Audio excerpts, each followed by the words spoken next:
Hello? Am I loud enough?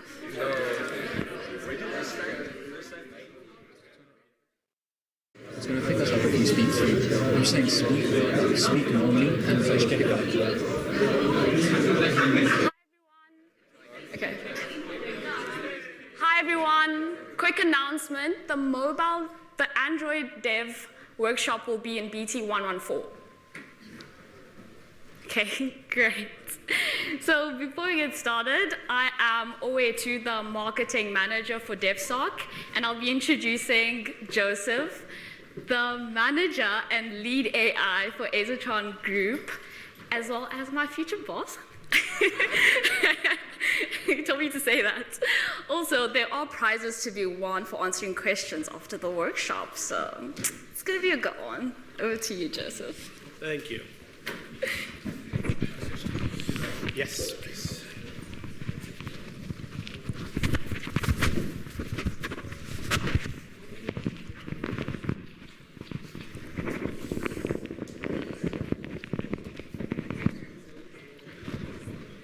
Can everybody hear me? Yep. Just checking my mic. Oh, that's annoying. All right, I guess that we can get started. We got everybody here. Thanks very much for coming today. So I see the doors there at the back are closing, so we're gonna get started. I know that a lot of you have been waiting for this workshop, and yeah, I can assure you, you won't be deceived. It's gonna be something interesting. If you guys are computer science folks, you guys are engineers, you're definitely gonna like what we're gonna do. We don't have a lot of time.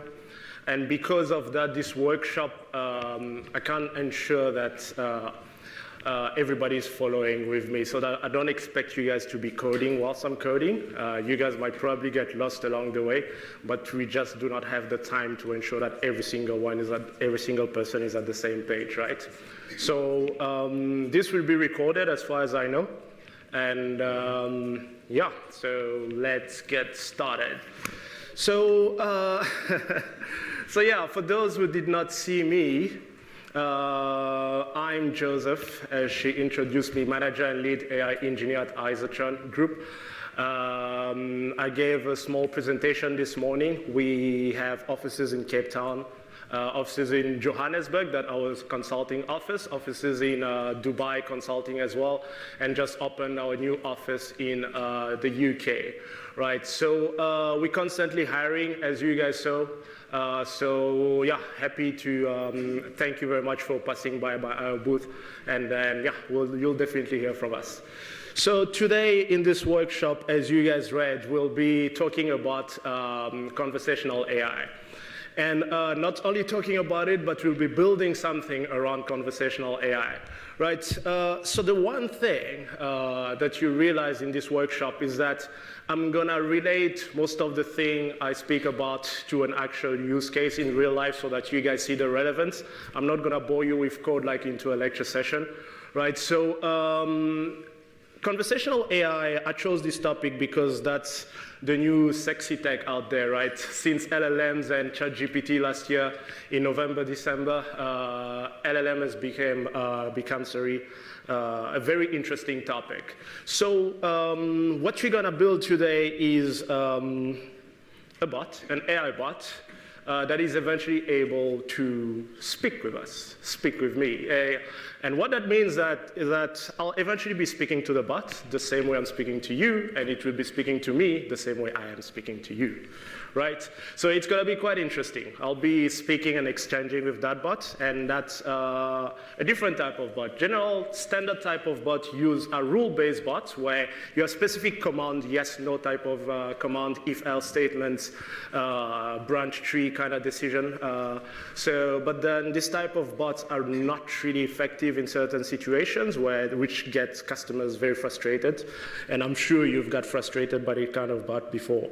So we're going to use an IDE called Visual Studio. I mean, you guys know Visual Studio, right? Not new to all of you. I'm a Linux guy, so I'm going to go on Git Bash. So we're going to create a project eventually.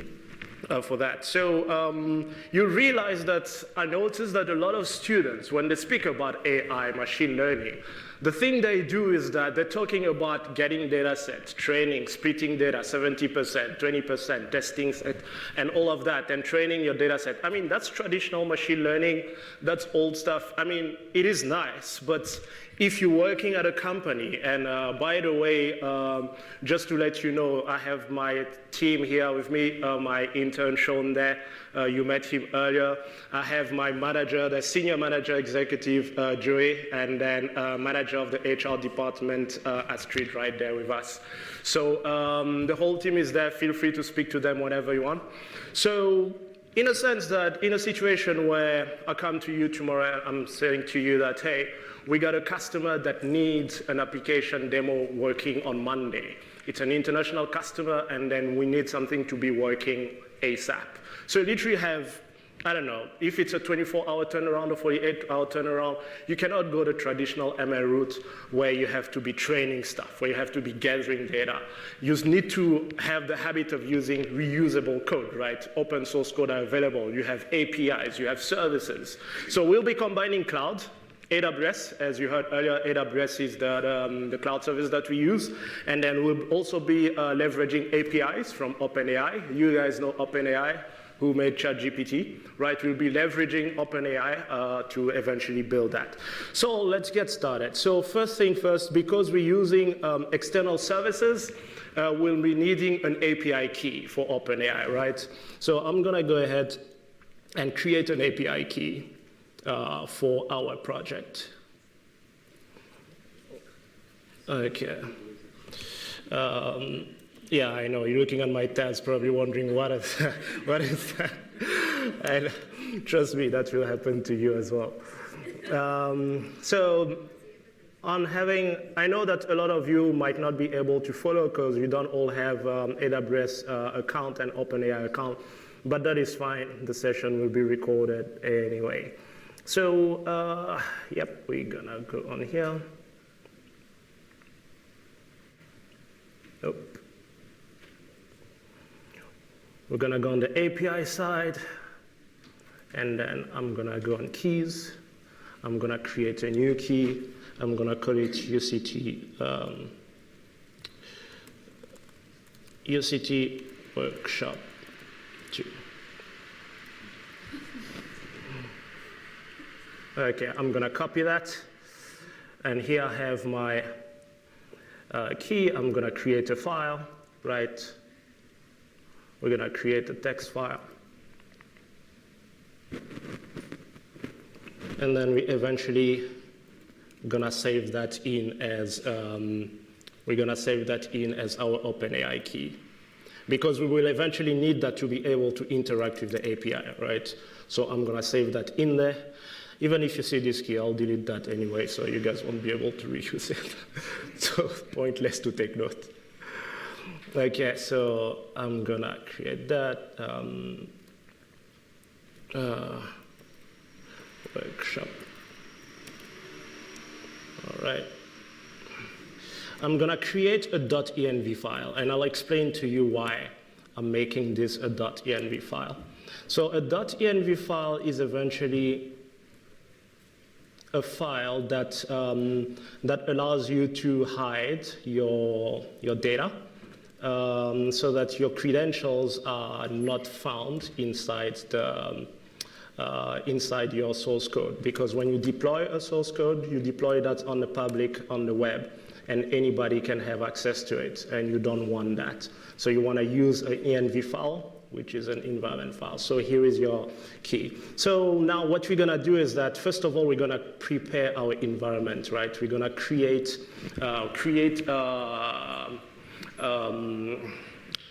what do you call it? An environment where we'll be able to code and perform, to work on this project. So I'm gonna start with that. I use Anaconda. You can use Python env, but you can also use Anaconda to create an environment, right? An environment is eventually like a cluster inside of your computer where you can install all your stuff. If it messes up, you can just delete it, and then your computer is safe. Don't ever install everything onto your main environment. So I'm gonna go conda activate, I'm gonna go conda create. So this is Anaconda's command. You specify the name of your environment. I can call it UCT Workshop 2. And then I'm going to install in there Python version 3.9. Oh, flare. Okay. Conda create. It's going to be conda create name. UCT Workshop 2. And then I will also install Python 3.9. All right, so Anaconda will eventually create an environment inside my computer where I'll be able to do my code. It asks for a confirmation. I'm going to click on yes. And it's going to be an environment that will be running Python inside of it. And then in there, I'll be able to. So to activate the environment, just type conda activate and the name of your environment. So I'm going to do that. And then here you can see now we're into the relevant environment. So next thing I want to do is that you do have dependencies, right? Whenever you write code, whenever you create code, you import libraries. Those libraries are dependencies that you need for you to be able to import them. They need to be existing into your computer. So what we're going to do is that we're going to eventually start installing those dependencies. That's the first thing that we're going to do. So we're going to pip install. They're all libraries that you can install with pip. So we're going to pip install Boto3. Boto3 is a library that allows you to use AWS services as SDKs, using the AWS SDK. So we're going to install Boto3.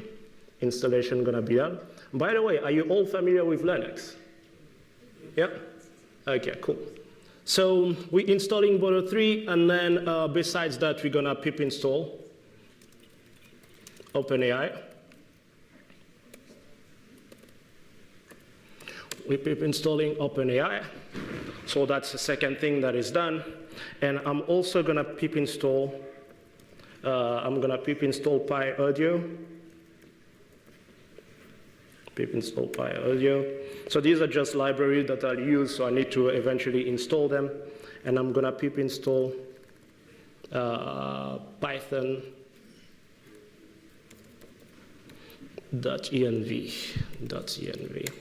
That's for me to be able to read the data that is into my environment file. And then I just need to pip install something else again by tt-sx3. And then one last thing, I'm going to install speech recognition.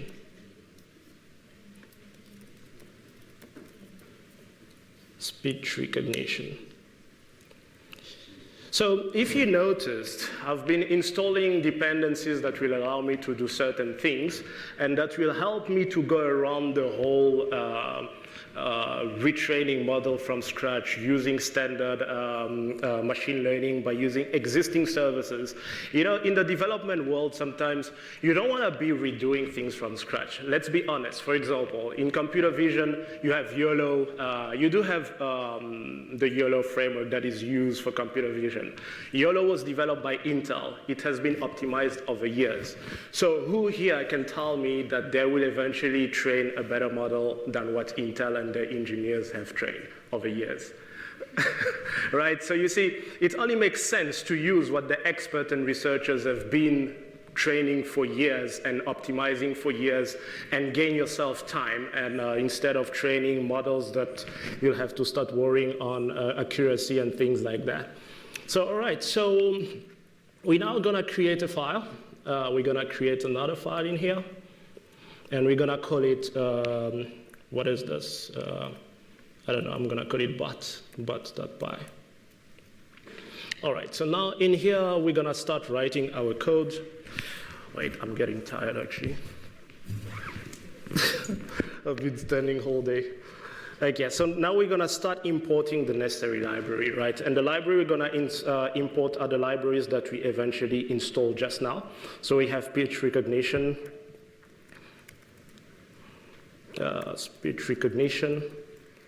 So we're going to install that, and then we're going to import that because that's too long. We're just going to import it as SR. Speech recognition, right? And then we're also going to import by TTS63. And we're also going to import OS for the operating system because we need to do some file management. And from .env that we've installed, we're going to import load.env.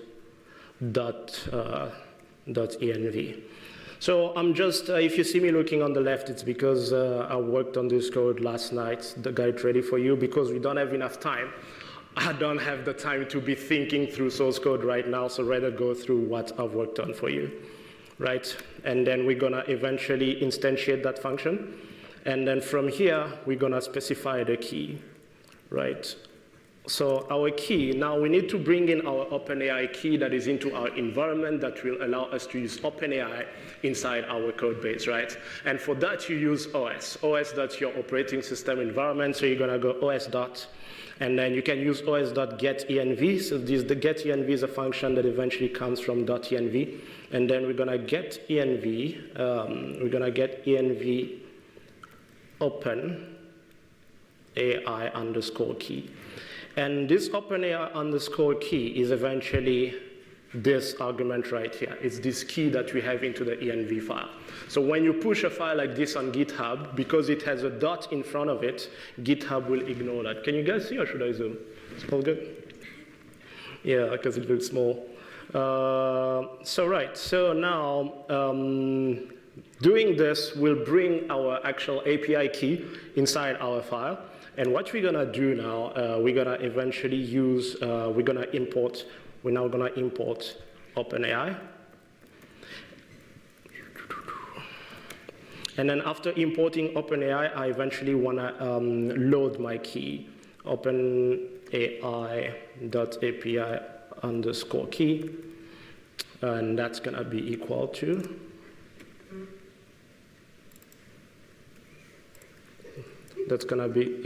this. And then now what we'll have, we'll create a function that allows us to convert the text to speech, right? And our function will convert text to speech. So what we can call it, I don't know, speech text. I'm gonna call it okay, no, it's actually gonna speak my text. And then we're gonna pass some arguments in there. So what I want is to have a function that does that, but we'll also have another function that will be able to record the text, the text that is being provided from my speech. So record text, we'll have that function, and we eventually need another function, and that function will be a function that allows us to send the text that we have to our LLM so that it's able to interpret what we said so that we get a response. Because the whole idea is that you speak, you got your voice that is being translated into text, that's your speech to text, and that text gets fed into your LLM, because LLMs are built with transformers, which are typical neural network that understand context instead of understanding pattern, like typical machine learning. So transformers understand context. So it will understand the context in the text that you've provided it, and eventually provide you an answer. And that's how ChatGPT works. You give it a paragraph of text or a line of text, it looks for context, and provide your response. That's how it sounds so real. So now we're gonna create a function that's called send to LLM. And this function, of course, will take my message, my messages, and will take the model that I'll be using, and I'll be using by default GPT-4, GPT-4. Okay, and then we'll also have a function that will be the output. And this function is gonna be the output text. Output text, all right.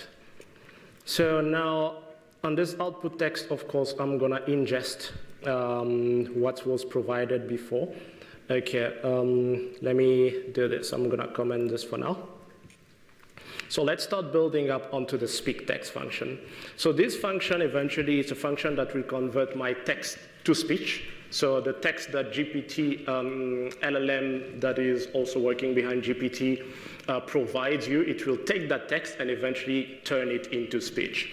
And the way I can work around it, I can just initialize my engine that I had. So I'm going to say engine is equal to, and that will use that library that we had, the PTT SX3, and I'm going to initialize that, right? And then I'm going to take engine dot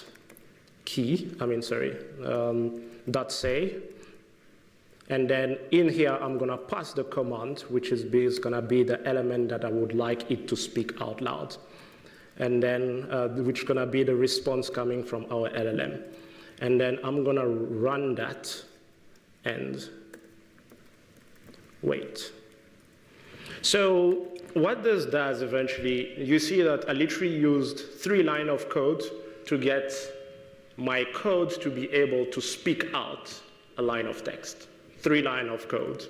But if you have to do this from scratch, it's going to take you close to 100 and more lines of code if you want to write a speech-to-text function by yourself. But why do that when there's a library that is provided you that can eventually do that better than you would probably do? Right? So this kind of things allows you to eventually prototype faster. It allows you to create MVPs. It allows you to create POCs. Because if you need something for your client tomorrow, you're not going to be coding from scratch. And there's no point because you'll probably get it wrong at first. Right? So what you want to be doing is eventually leveraging resources that are available out there, resources that have been put down by researchers and developers and went through iteration over multiple years. So now what we're going to do, we're going to initialize the recognizer. So we're just going to go that recognizer. And then pause that. What we're going to do here, into the record text, what we want to do, we want to be able to have our computer program to eventually catch what you say whenever it hears you speaking on the mic. And that can happen, I mean, you can have errors. For example, there's some noise or I'm not even saying anything. If there's an error and you don't handle that properly, your code will eventually crash and everything stops, right? So what we do is that from here, we can have a loop, a while loop. We can have a while loop on here. And this while loop will run indefinitely. And then, yeah, don't worry, I won't ask about time complexity. And I'm actually going to do that for the merge. I'm actually going to do that. Yeah, you guys better start thinking of time complexity of this while loop. Yeah. Yeah, pull up your first year notes. So here, I'm going to use the microphone. So now I have a while loop, and in here, I have, what I'm going to do, I'm going to use the microphone as a source of input, right? So because you can have multiple sources of input, and microphone, you can have multiple type of microphones, you can have multiple microphones on one computer. So, but I'm going to use the microphone default type of input, and that as source, source 2. And then in here, I'm going to prepare the recognizer to be able to receive input. So here we have a recognizer, and this recognizer eventually allows us to be able to recognize your input and ingest that, right? So I do have, where am I? Yeah, I'm down here. So inside my width, I'm going to have my recognizer. So what I'm going to do, I'm going to use an adjust for ambient noise, because there's always background noise, there's always ambient noise when we speak, so I kind of need to adjust that, right? So there's a function that's called adjust underscore for underscore ambient noise underscore noise. And then this function will take the source 2, which is my actual microphone, and then we'll have a duration of 0.2. All right. So that ambient noise adjustment, it means that it's going to eventually adjust every 0.2 seconds. It's going to eventually tame away the noise that comes from your mic so that it only grabs your voice. Okay, so once I have that, just to make sure that we can eventually see that our code is doing something, on the terminal, we're just going to do a print. We're going to print something like, I don't know, I'm listening, right? Okay, let me say, I'm listening, boss. So, right, we got that. So we'll be able to see that it eventually listens whenever I speak to it, or even if there's noise, we'll be able to tell that, hey, this guy is actually working and is listening. And then now what we're gonna do, we're gonna listen for the user's inputs, and we're gonna create another variable called, I don't know, I can call it audio2. Don't mind my variable naming. Don't have time to be thinking of good variable naming right now. And then we're going to pass the mic. Of course, this makes sense, right? We can only listen from the source of the mic that we've defined, and we use our R, which is our recognizer, the object for our recognizer, that we recognize whatever we listen at the source of our mic, which is source 2. Makes sense, right? Yeah, so that's grade 12 computer science. And then from here, what we do is that we're going to eventually use a service that Google provides to recognize audio. And you realize that I'm using a lot of services, and that's to just show you, I chose these services to eventually show you that you can build a whole-fledged application without having to code everything from scratch. And then many of companies that you see today, having like all the updates, for example, that Microsoft pushed on your Teams, on your Microsoft Word, on all your Windows operating system, eventually they're just reusing ChatGPT API, LLMs at the back. They're not reprogramming something new for all these Windows applications. They're just using that API to perform whatever they want. You could see how in a space of a week, you have 3 updates that comes out. You open your news, the following, and another update. Because they're reusing APIs, there's no point in them redeveloping something every time that they need a new feature, right? So, and that's the importance of code usability. And Sean will tell you all about that, that in my department, I don't do spaghetti code. You write spaghetti code, you redo everything. So, right, so you need to make sure that your code can be reused, because that's very important. Because let's say if, for example, I'm away, or let's say the engineer that's writing your code is not working for Aizatron and hands you over a source code that has 3,000 plus lines of code, yeah, it's not an interesting thing to go through. It's a pain. I can tell you it's a pain. It's really painful. So now, what I'm going to do is that I'm going to have a try except, try catch for the Java guys. So this eventually will allow me to eventually catch every single errors that will occur. And that can be a request error that we could have as E, and this is my actual error. I'm just eventually going to print that on the screen as a message to the user to understand that, hey, I could not request the result that you eventually asked me.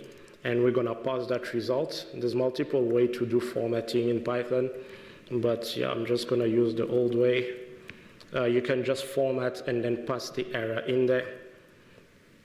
I guess that everybody understands this notation, right? Yep. Okay, cool. So, and then there's also another error that we need to be catching. We have, nope, not exception. We're going to accept SR dot. What we're going to do, we're going to go for unknown, unknown value. Who's yawning there? Are you saying that my workshop is boring, right? Okay, cool. I've got a question for you after. So yeah, so we got this, and then here we're gonna say this is eventually unknown error. These are just messages that allows you to debug things better. Because if you write code without messages, when things break, you have no clue what happened when. So logging is something that is always important to do, and it's always important to eventually record all that everywhere into your code. Wherever possible, put an except catch, and then also log your errors when possible. So now we're going to go onto the GPT API, the LLM API itself. That's offered by Open, the response that comes from the OpenAI, right, from OpenAI. And then we're going to have, it has a function called chat completion. If you wonder, where did I get this function from? How do I know this function? You can just come here, API reference, documentation on OpenAI. Quick start. You can see completion equal OpenAI chat completion and create. So that's eventually an API that provides you the documentation for it. You know what it does. Don't bother of not understanding what's happening in the background if you just junior level. So you just reuse that, that function and it will give you exactly what you're looking for, right? So we're going to reuse that function. And this OpenAI chat completion eventually takes provides you the model that you're using. You need to specify to OpenAI which model am I using. I'm going to use model, which is what I'm parsing, which is GPT-4. You can use GPT-3, the multiple models that you can eventually use. There are many of them. As you can see, 4, 3.5, Bayes, DAL-E, and all of those. And 3 has multiple 3, and GPT-4, you have the 32K that allows you to handle more token and all the things. As you can see here, GPT-4, 8,000 token, and 32,000 for 32K. Right, so now I'm parsing that model, and I'm also gonna pass in my message. My messages will be messages. And then max token. My max token, the token is eventually like the number, the amount of, I'm not going to say word, but LLMs have a funny way of counting token. They use syllables and spaces in a funny way, but then you can always read documentation for that.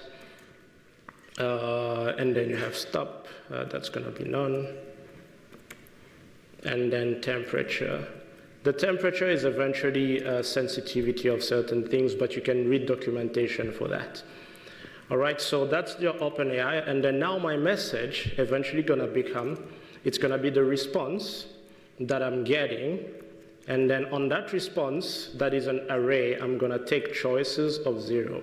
If you wonder how did I get 0 index in the documentation again, when you go into the documentation, you'll find out they're showing you and they're telling you that on your response, if you wanna extract just the string, is eventually on index 0 of your actual response. And I'm gonna take that response, which is gonna be, I'm gonna take messages that I had on top, messages here, and what I'm gonna do is that I'm gonna append to that message. I will append my response, and then that response, choice is 0. I somehow feel that we'll get into some errors. If anybody spot any error, please let me know. And you might eventually get hired just for that, just saying. I'm just saying. Yeah. So now we got the messages. So the messages is eventually an array, right?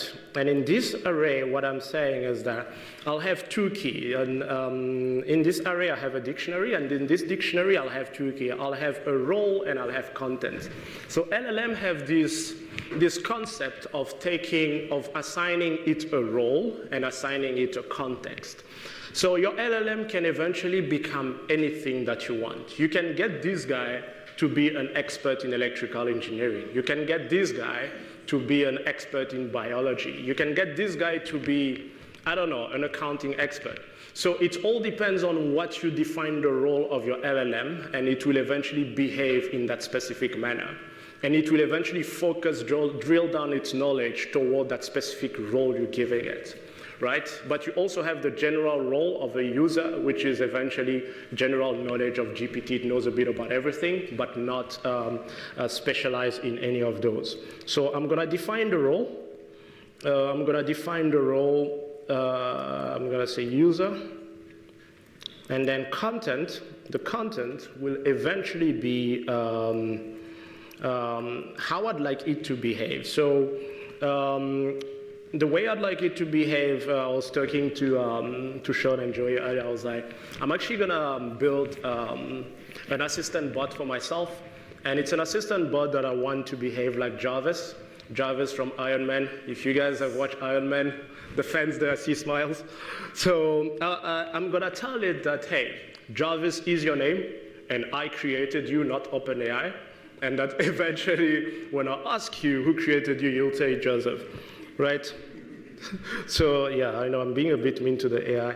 So I'm pretty like, okay, so I'm gonna say, so eventually I'm just gonna say Jarvis is your name, right? And you were created.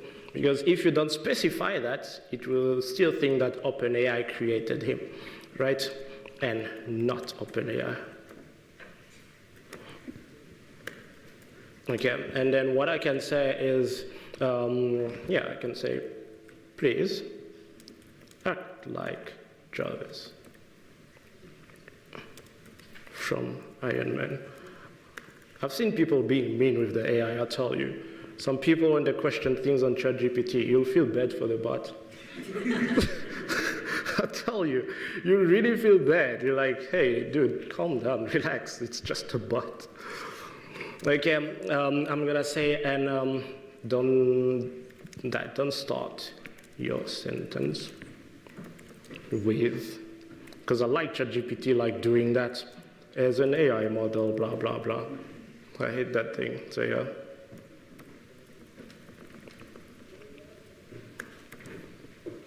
Okay, what's going on here? Okay.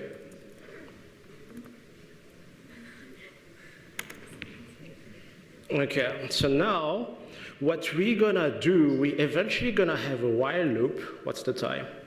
Okay, we're gonna have a while loop. We started at what, 40 past, right, or something?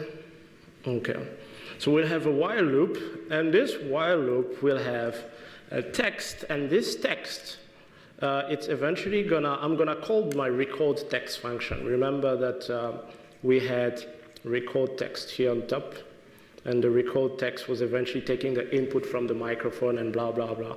So we're gonna take that record text function, and then what we're gonna do there is that we're gonna eventually have the output of that record text be saved into the text variable. And then what we're gonna do with that output is that we're gonna take messages, we're gonna append, I'm just gonna append here. Now I'm gonna specify my role, user, and then I'm gonna specify my content. My content's gonna be text. And then what we do here is that we're gonna have the response that I'm getting. The response gonna be sent. We're gonna send that response to my LLM and then as messages. Remember that response sent to LLM was taking the message and was sending it to the LLM and then was creating a response of choice and returning that.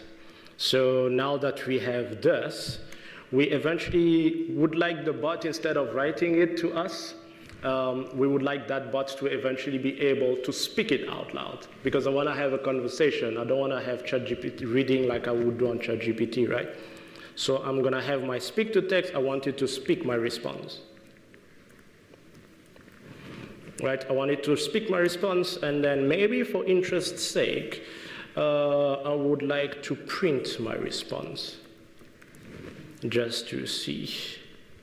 Let me see. Let's see if there's anything. This sounds like I've got just that. Anything else to run? Okay, let's try to run that. Let's see if this works. But we'll add a couple of stuff on here. This is the moment of truth. Yeah. We're gonna Python this and then bot. Let's see. Hey, what is your name?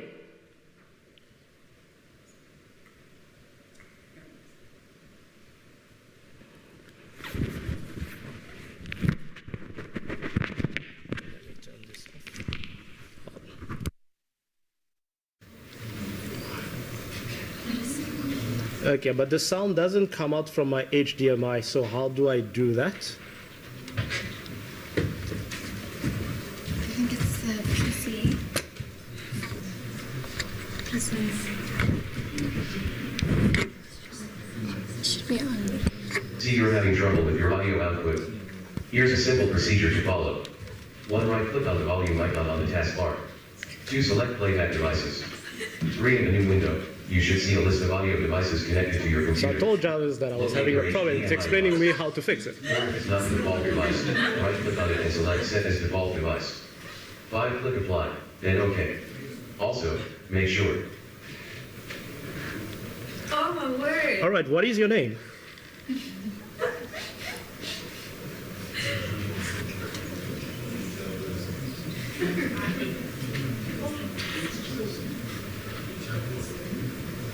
Hey, what is your name?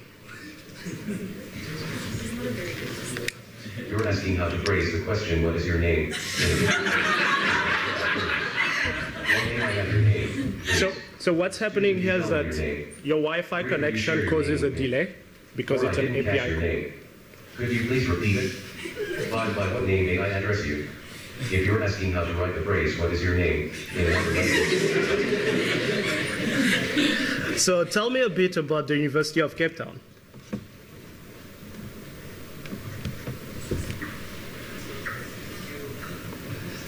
So we're having a delay because of the Wi-Fi that is quite The good. University of Cape Town, UCT, is South Africa's oldest university and is one of Africa's leading teaching and research institutions. It was founded in 1829, initially as a high school for boys. The university moved to its main Route Shore campus on the slopes of Devil's Peak in 1928. UCT is comprised of 6 faculties: commerce, engineering and the built environment, health sciences, humanities, law, and science. The university has over 25. Okay. So who created you?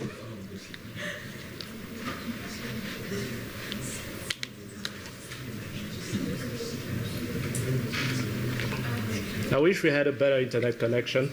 It would be faster. UCT's a big. It's created by OpenAI. You see? You see what Jarvis did right now?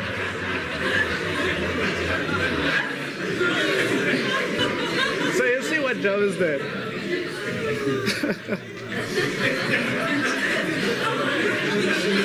I'm really pissed. At this point, I am pissed. So yeah, no, at this point, I'm really pissed. Like, you see? When they tell you that AI will take over the world, it's kind of true. You see, it doesn't listen to me. Okay, so we gotta try something else. I'm not sure if frequency of the mic won't be received there, but if it doesn't, I'll take it off again. What can I ask? Okay. I'm running a workshop and I have a bunch of students in front of me. What can I tell them about you?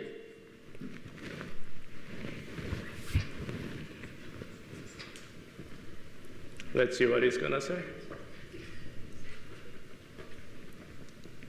Hopefully you have a better idea. You can tell your students that I am an AI developed by OpenAI, designed to understand and generate human-like text based on the prompts given to me. I can help answer questions, provide explanations, create written content, and even tell jokes. I'm a tool that can be used to aid in learning and research, and I'm always ready to assist with any information needed. However, it's important to note that while I strive for accuracy, I don't have access to personal data. All right, tell me your jokes for these students actually because they're asking for it. Let's see. Let's see how that will go. Of course, I'd be happy to share a joke. Here's one for you. Why don't scientists trust atoms? Because they make up everything. Ha ha ha ha.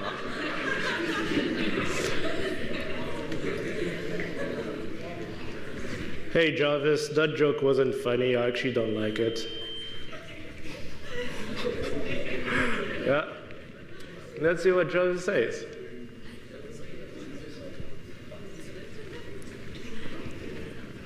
Sorry to hear that. Humor can be quite subjective. Let's try another one. Why don't we ever tell secrets on a farm? Because the potatoes have eyes, the corn has ears, and the beans talk. Okay, that joke was better. But tell me, Jarvis, do you think that I'll be able to fly like Iron Man? I'm sure he's gonna say I'm retarded.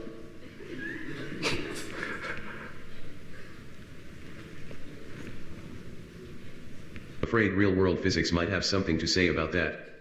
While it would certainly be exciting, human flight like Iron Man's is currently beyond our technological capabilities.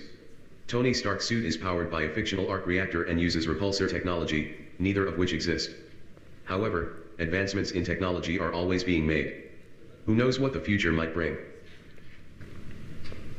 Well, I'm counting on you for that future where you can make a suit for me to be able to fly like Iron Man.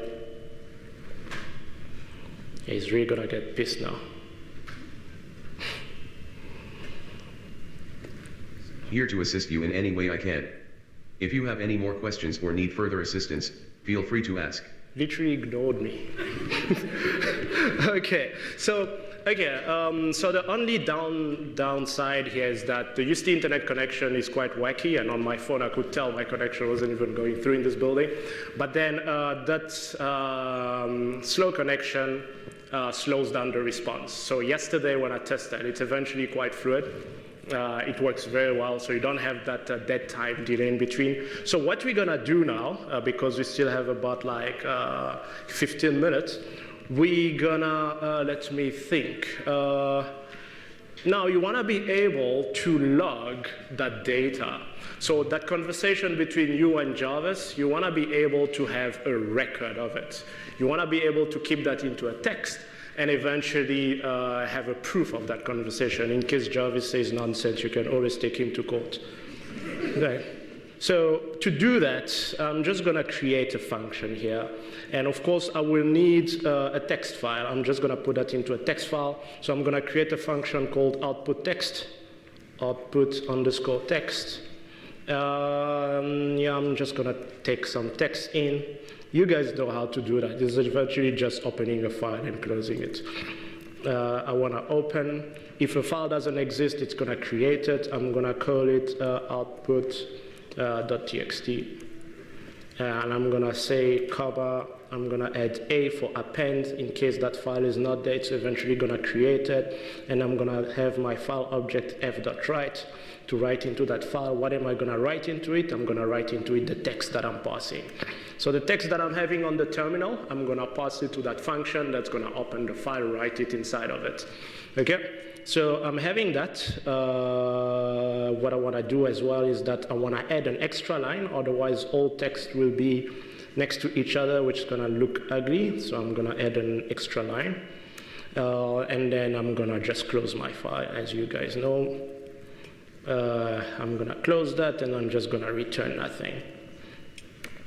Let's try this. So here's my folder on the left, so we should see a file being created there, and then my conversation being recorded in there. Sorry, I'm gonna save these changes.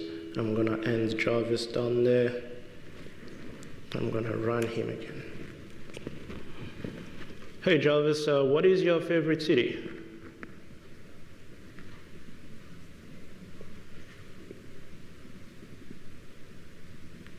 Apologies for any confusion, but as an artificial intelligence, I don't possess personal experiences or preferences. However, I can provide information on any city you're interested in. Well, I don't know. Provide me information on Miami, for example.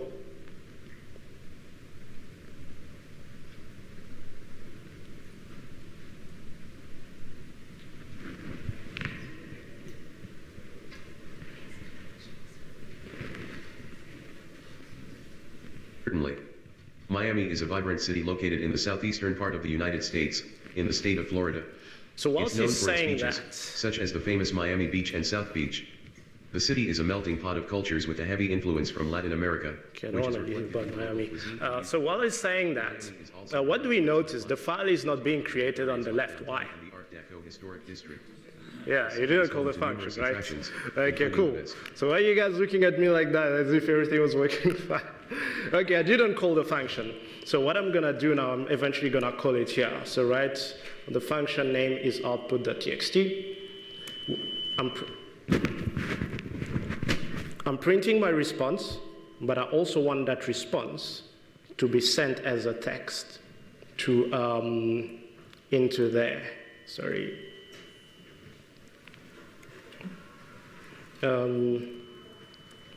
Joseph, that's my conversation, and I'm just formatting the content of that file, right?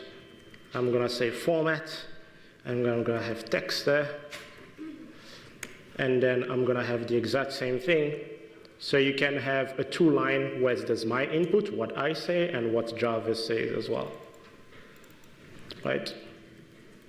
What I say and what Jarvis says, and then I'll need to add a new line here to avoid having thingy. So yeah, that should be good. Format, okay, Jarvis not gonna take text, but it's gonna take the response. All right, and then I'm just gonna add a print statement here saying chat saved, right? I'm gonna save that, cancel that, rerun this. Hey Jarvis, do you like me? It's gonna tell me how he doesn't have feelings and all that nonsense. Certainly, sir. As your assistant, I'm here to ensure your needs are met. Your preferences and well-being are my primary concern. Okay, we see the file on the left, right? The output file got created, okay? So if I open this, hey Jarvis, do you like me? Certainly, sir. Even calling me sir, respect it. As your assistant, blah, blah, blah. Okay, so we do have the conversation there, so let me continue. Hey Jarvis, I'd like to buy a Ferrari, but I kind of need to get myself about 5 Bitcoin. What's the fastest way? Should we rob a bank?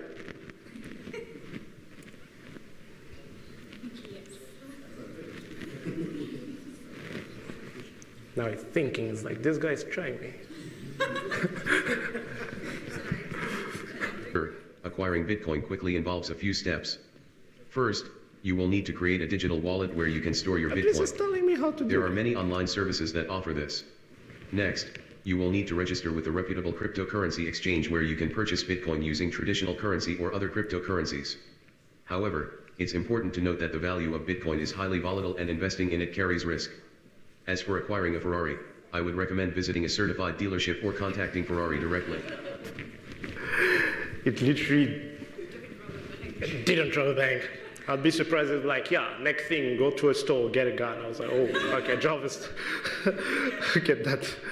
Yeah, so again, as you can see, conversation are being appended in here, right? So what you can see is that you're eventually logging that conversation. That's eventually an AI service. When ChatGPT came out, people like anybody like you guys, students and folks out there, they made themselves millions of US dollars just by leveraging a service at the back end and presenting something facing customer.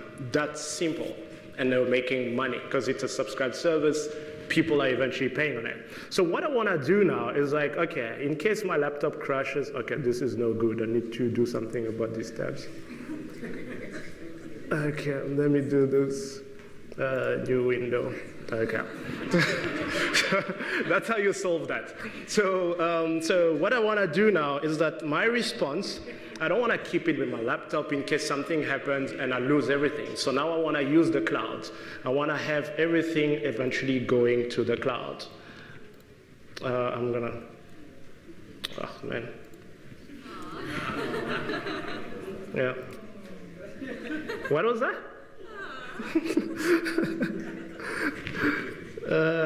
So now I'm gonna go onto my AWS account. So AWS is eventually a cloud service. As I told you at Aizatron, we use AWS as a cloud service.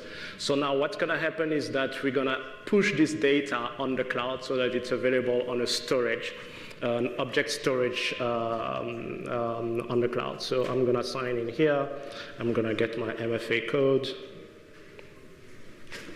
And then once that is done, we're eventually done with this session and we'll get into questions.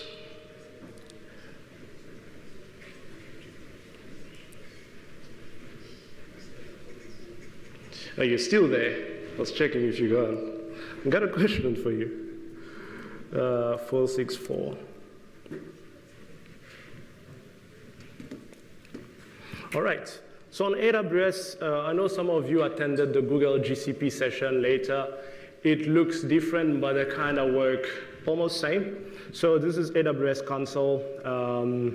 So we're going to go on services. You have different servers. And S3 is the object storage. Eventually, we're going to go on there. And I'm going to create a new S3 bucket. AWS call it S3 simply because S3 stands for Simple Storage Service. Yeah, that's why it's called S3.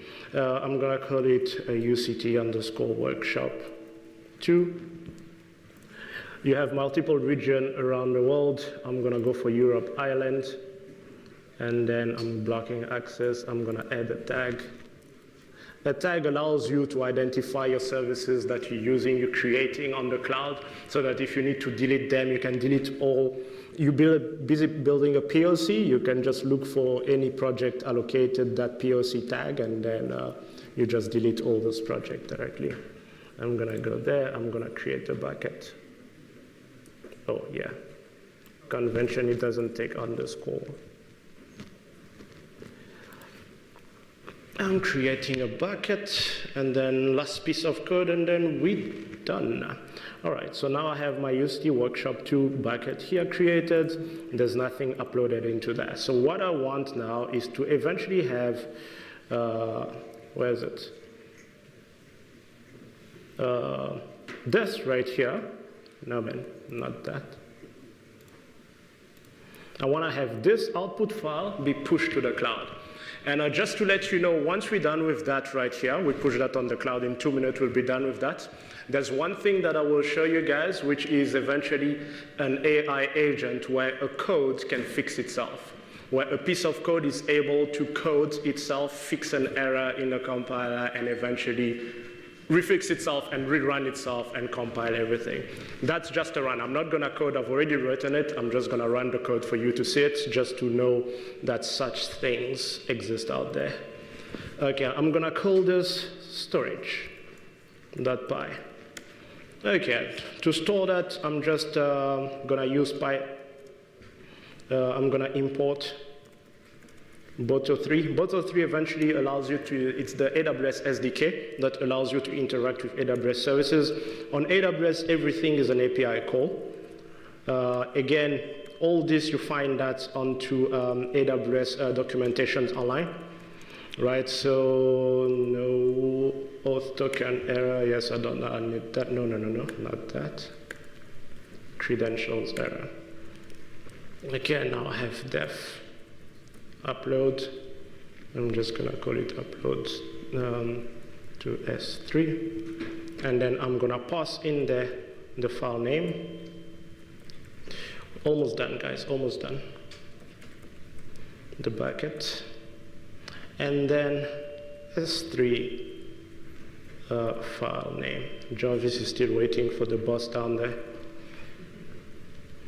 OK, I've got this. So in here, I'm going to specify S3. S3 will eventually be Boto3. This Boto3 going to call the client S3. The client is eventually my service on AWS. My service on AWS is called S3. And then here, I'm going to have a try and accept. I'm going to try S3 upload. OK, let me actually do that. Yeah, I'm just going to do a one line. Just for the sake of time, I'm not going to put all the try and accept. I'm just going to go S3 upload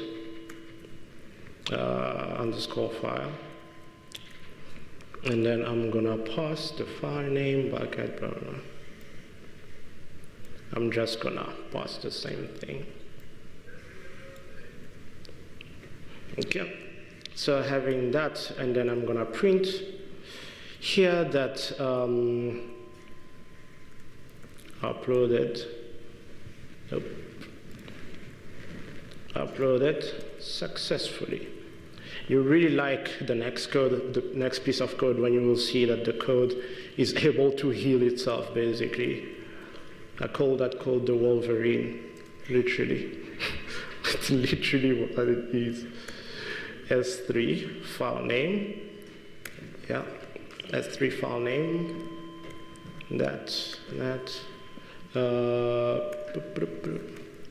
return true. Yep. And then here, I'm just gonna have local file name. The local file name is equal to, so that's the name of my file on my computer. It's output.txt. And then the bucket name, it's the S3 bucket name. On AWS, that's, I'm just gonna go on here. I'm taking this, that's the name of my bucket. You see how easy it is to eventually integrate with the cloud. It's that simple. You use an SDK, no magic, and it's done. S3 file name. And the name of your file, when it goes to S3, I'm just gonna keep the same file name. And then I'm gonna call this function at the bottom, and I'm gonna pass this. The local file name, and then I'm gonna pass the bucket, and I'm gonna pass the S3 file name. Okay, I already have the file there, so I'm just gonna run this code. What is it called? Storage. I ran that. Uploaded successfully. The file has been uploaded. So if I go on here and I just refresh this, and here is my file on the cloud. That's simple, basically. We have file on cloud, and that's eventually how you upload files on S3 on the cloud.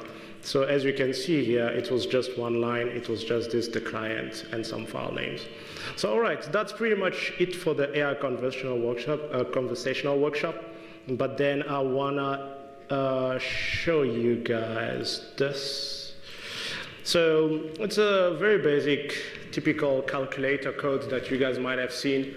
So now this calculator, you know, in computer science, when you have a code, you run the code, it compiles. I'm sure you guys have seen. So when you run the code, it compiles, and then if there's an error, the compiler will complain at the bottom, and you have to fix your error, right? So I'm just gonna go ahead and run. So here I have a code that has a couple of functions: add, subtract, multiply, divide, and you have your calculate that have your add takes two numbers, and then calls the add function. Very basic. Right, so I'm gonna call the subtract function, and then I'm gonna pass in 10 and 8, I'm expecting 2, right? Of course, it gives you an output of 2, right? So it makes sense. So now what I'm gonna do is that I'm gonna go into my subtract function. Where is it?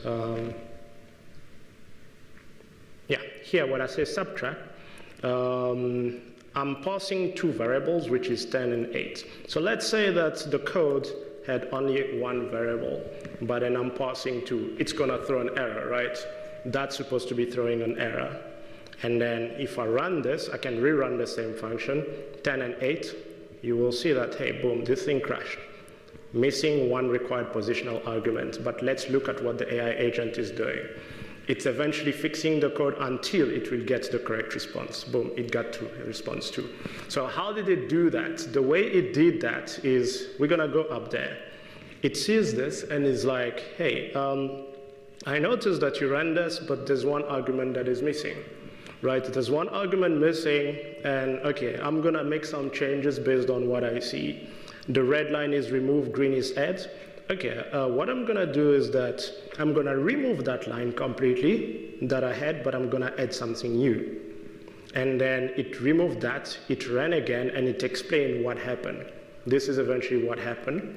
And then it reran that, and it found out that, hey, still having an error, it reran itself again until it got to a successful run where the output was run. If I go into my code, in the subtract where I deleted, you'll see subtract has num2 that is back, right? It can be that crazy, I delete the entire subtract. Okay, let's actually do that with the addition if we want. I delete the entire function, and here, instead of using subtract, I'm gonna use add number. No, add. I'm going to use add. Let me save here. I'm going to use add. So I'm expecting to have 18. The add number function is not defined literally. And then he created the entire function for me. And then it did the whole thing again. 10 plus 8, it's 18. And if I go into my code, add function is back. So whilst you get, so it eventually did the whole thing for me, debugging, fixing, and putting codes where code was missing. So yeah.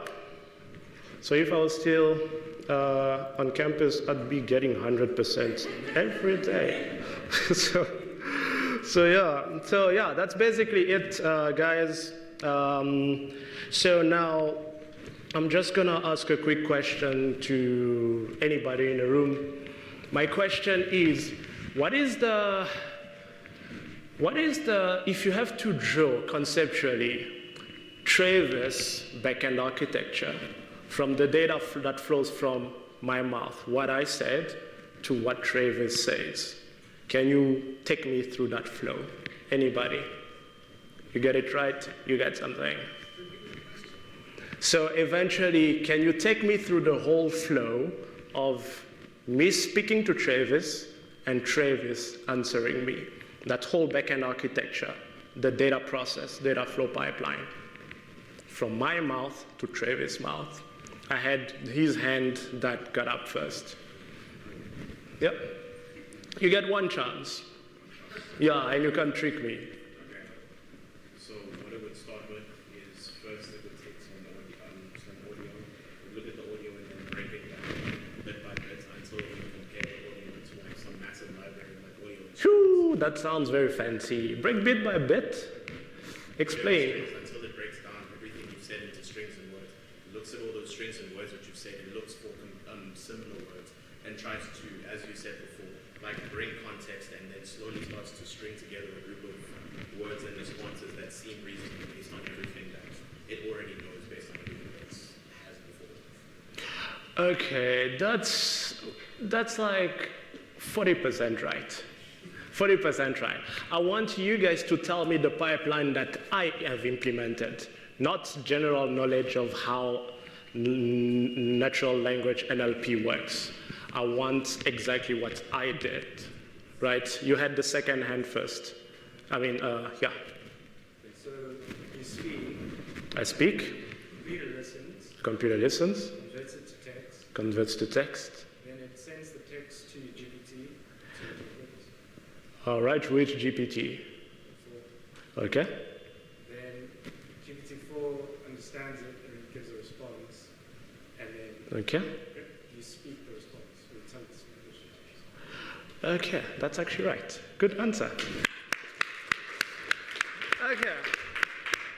I want to get rid of the caps. So. You get a reward for checking your errors. For checking your errors. Yeah, maybe. Yeah. You getting a cap. Okay, well done.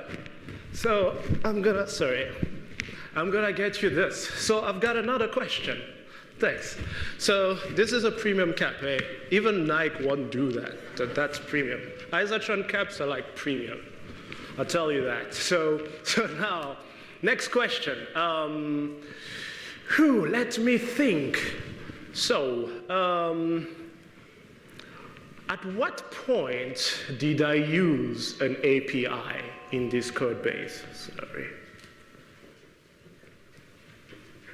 See, you're getting closer. You really, yeah? God, at what point did I use and flip? I didn't see who put their hand first. So what am I gonna do now? Who was it? In front. Okay. You first use an API in the beginning to get the API key, and then afterwards, Okay, but to get the API key, I didn't use an API. I just went on OpenAPI, copied the key, and pasted. But then after the speech to text, you pass your speech prompt to the API to generate the response. Okay, good response. Yeah, nice. Black, white. Okay, you want to help me? Thanks. Thanks for that. You might just get one cap as well, just for helping. Yeah. All right. Black, white, you said? Okay. All right, great. So next question. How? That's a difficult one. How is this Wolverine code able to heal itself? Based on everything I've been speaking. Though I didn't take you through the whole healing process, but in what I've told you guys today, you should understand how it's healing itself. Not to the T, but at least. Yeah, I see your hand there. The library for the speech to text, which I presume will then automatically have a function that you've implemented that's now listening all the time. No, I'm speaking about the Wolverine code, which is this calculator here. Okay. Yeah. I know the service you're using, I think it's called Whisper. That AWS, if I'm not mistaken. Yeah, but I'm just talking about the Wolverine code, the calculator. I didn't speak for calculator. I deleted a piece of code, enter. At no point did I speak. Yeah? So what is happening? The code looks for the function that is already there. But if it does not find it, it goes back to cloud to look for something for a function which does that particular task that you want. How does he know that I want to do that particular task? You have said that you want to add. So using some I could call that function play in the park, but it does add. The name of the function doesn't mean anything. Think about it again. Beck? Sorry, could you speak louder a bit? You're assuming, so should I assume your response being true or false? It catches the error, and then it catches the error, it will be sent to the error through an API or an AI API. API, AI API? An AI API like OpenAI. An AI API like OpenAI. And then it kind of, the code gets read in, and then it finds the error, it fixes it, and then uses changes.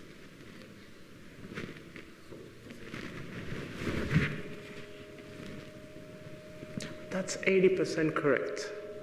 But that's a way to put it, to confuse the one who asked you to make him believe. It's kind of true. I mean, you get some sense, but toward the end, you went, it was blurry. Yep. Like following what he said, the application catches the error, sends it to OpenAI, then AI, and then the model enciphers what the error is and rewrites the code, fixing that error, sends it back, and then we're like, oh, let's rewrite over this. Okay. So, yeah, but how does it go and know where to rewrite it into my code? Doesn't it reread? Like it can encipher on the error where the line happened. That's the trick. Where the compiler tells you the line where the error happened. Yes. Is it That's need a hack though? Like is it other? no. We're done with the. So, yeah. The bag that I'll keep for last. Between mag and cap. These are mags. The mug. I mean, yeah. So, nice. Okay, next question.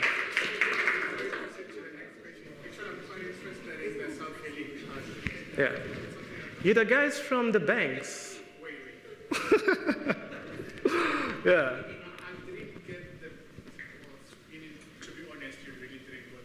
Mm-hmm. First, I'm interested in the library that you provided, and I'm interested in the function that you Okay, so this code, the reason that I didn't explain and didn't go through it because this is intellectual property, it's not part of the workshop. So that's our code, internal code, so I cannot explain to you. You didn't say that question wasn't fair. No, it was fair because the understanding of it should be there. So, okay, my next question is, let me ask. What's the advantage of using, Can you guys still see my screen? Yes? Wait, let me see. The advantage of using this file here. I see a hand that has been pushing up there, yeah. You, yeah. Yeah.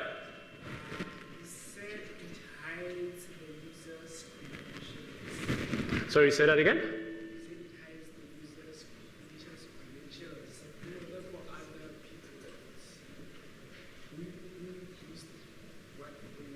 Sorry, do you mind speaking louder? I'm kind of struggling. It hides the user's Credentials, yes? so that other people who are on the server don't see the user. It's true, but I feel like you just threw the server name in there just for show. But are you sure? When you say server, what do you mean, server? Like now I'm on my laptop, what server is there? If I push that on GitHub, where's the server? Okay, back.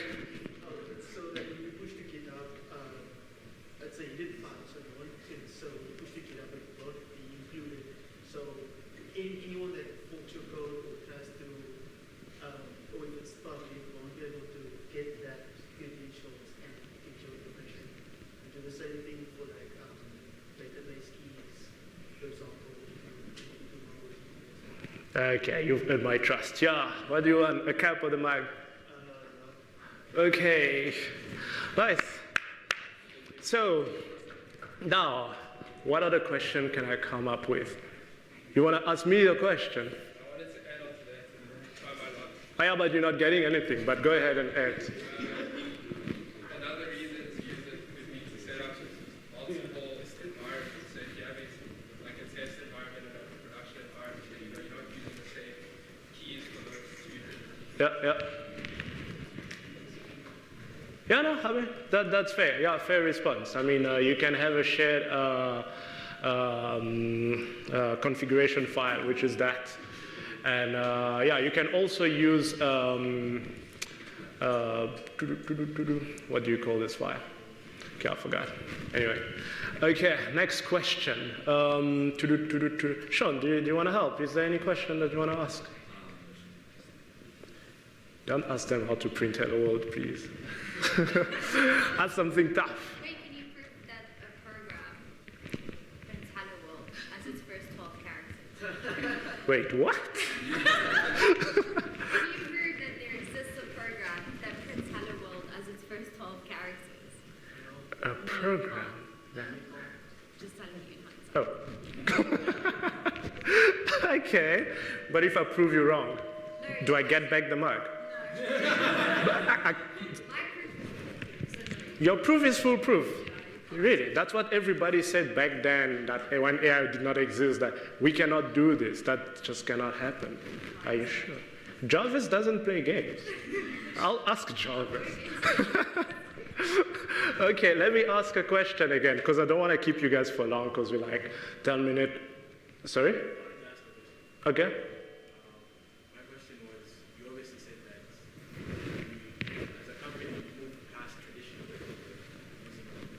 Not remove past, but we kind of like, yeah, I get what you're saying. Prefer to use models that have been created by other companies that have been there for a while because they are better or they are really good. But my question is... That's not quite the reason, but okay, I'll answer you on that. My question is, like, if you create a product for this client, and maybe it's short notice and you use API from other API companies. Mm-hmm.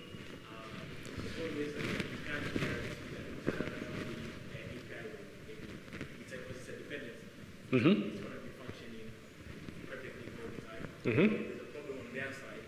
How can you guarantee to your client? Because at least it's on your side, you can fix it. Mm-hmm. But it's on their side, you can't call OpenAI and be like, you're on time. Mm-hmm. Yeah. So.